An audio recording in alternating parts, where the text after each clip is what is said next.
বউকে রাখবেন বুকে, মাকে রাখবেন মাথায়।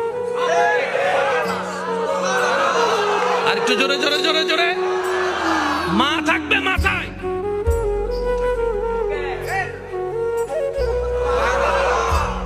তো বুক আর মাথা তো এক নয়। জোরে জোরে বলেন না, জোরে জোরে বলেন না। বুক আর মাথা এক নয়। বুকের দায়িত্ব আলাদা, মাথার দায়িত্ব আলাদা, স্বামী ক্যারেক্টার আলাদা, সন্তান ক্যারেক্টার আলাদা। এবার আপনি বলবেন, আমার মা যার পায়ের নিচে আমার জান্নাত।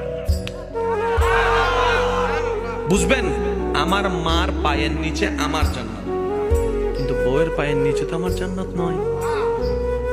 ও বউ, তোমার জান্নাত আমার বুকে, তুমি আমার বুকে আসো, আমরা দুইজন মিলে মার পায়ের নিচে যাই। আর জামিলা আছে?